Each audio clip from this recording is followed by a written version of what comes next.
Hello and welcome to Telegraph Studios and Business Reporter's Digital Transformation Campaign, hosted by the Telegraph Online.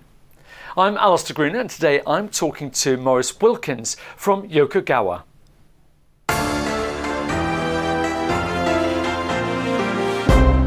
Good morning. Good morning. Let's look at operators. I mean, they can miss things, they can suffer from fatigue, they can be distracted, yet machines just keep on going in all circumstances. So really, are machines better at dealing with a crisis than humans? No, I think they complement each other. In a normal operation, an operator runs the process, he doesn't have to worry about anything. The system runs, things keep going, and they can even read the newspaper, and they often do in process control rooms. When things go wrong, things change rapidly. They get a lot of information hitting them very quickly. Alarms, indicators, things starting to go wrong. And they panic. They can make mistakes, they miss things. And a machine that monitors this kind of stuff can alert them to things that are starting to go wrong. So they can say, well, you ought to look at this, you ought to look at that. But they can then make the right decision. So they can clear their minds, not worry about things, make a decision and say, well, I think it's this because I know the process. And so they'll home in on that. If they don't have that, they may say, well, is it this, is it that, and just make a mistake. And people have died doing that. So I think the compliment's there that a machine can help an operator to make those decisions. As you say, the consequences can be dramatic. Let's take a specific example of, say, BP back in 2005 with the Texas refinery, where I think it was 15 people died, 170 were injured. And some say that actually machines could have predicted what was going to happen and avoided that massive loss of life. So what sort of things could machines have done to maybe in that situation or others to avoid that situation appearing? Well, I think one of the things that happened there was several things that happened. One of the main things was that the operators didn't follow procedures. And that's just a basic thing that machines can help them with, is to keep following procedures along. And in the airline industry, they do that rigorously. So the operators should have followed procedures and they didn't. The incident report actually said the operators didn't follow procedures. There was a lot of information generated that day. And BP had systems in place, but they didn't use those systems. The systems could have actually said, you know, this is going on. There was liquid rising in the column, which eventually evaporated and exploded. They could have said, the systems could have said, the liquid is above where it should be. Something may happen. Take a look at this. There were valves not opened, alarms ignored. Things that, you know, a machine could have said, well, do you know what? You should look at this. There's an issue there. Take a look at it and make a change. When we look at machines, you know, a lot of organizations lack the knowledge of how to integrate machines effectively into their operations. You know, traditionally maybe machines have actually confused the operator rather than help them. So what's actually changed to enable machines to be more effective, more interactive with operators? There are a couple of things have changed. One is the display software that we have now in these systems is much more rigorous. It's easy for us to build displays that help the operator and not confuse the operator. In the past, we had very basic displays, very basic graphics. And now we can build graphics that are intelligent and they can help the operator. That's one thing.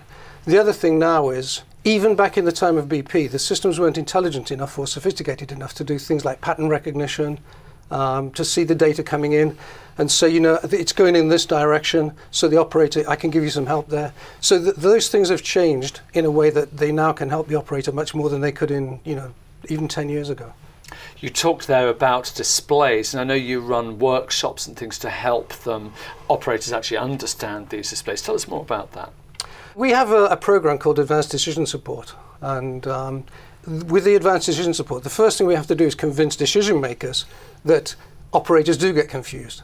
And there's a very easy way of doing that, you know, with things like optical illusions and pressure tests and things. So we run a workshop where we introduce Advanced Decision Support, but we actually then, before we do that, or throughout the workshop, we'll actually run some tests and confuse them to show, you know, under pressure, we'll do things and distract them and things like that, just to show that under pressure, they won't see things that they might have seen.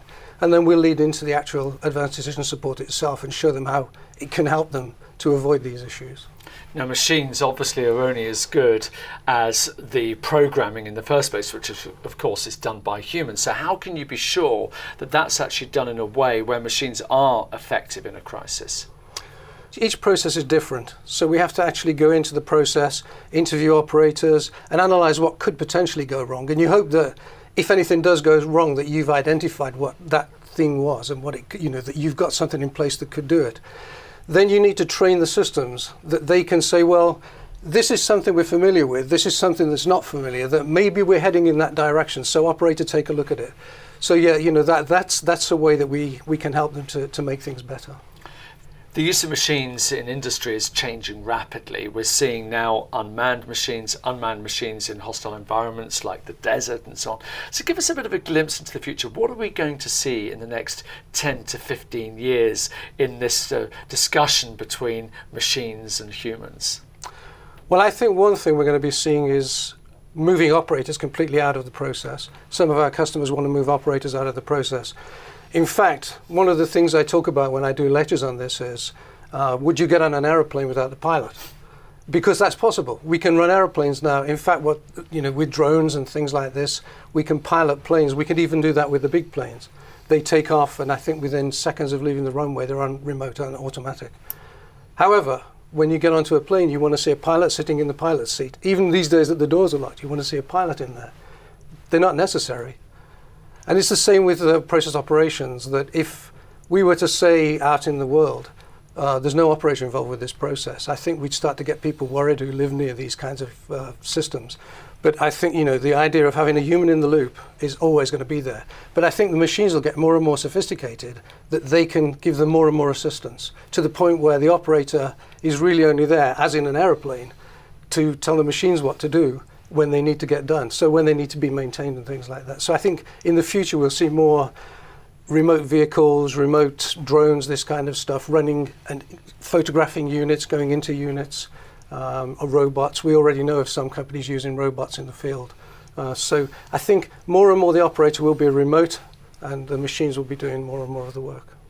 Well, we know that robots and machines are here to stay, and we're going to see them more and more in every industry that we are involved with. But it's been fascinating finding out about that balance between human interaction and machine interaction. Maurice Wilkins from Yokogawa, thank you very much indeed. Thank you.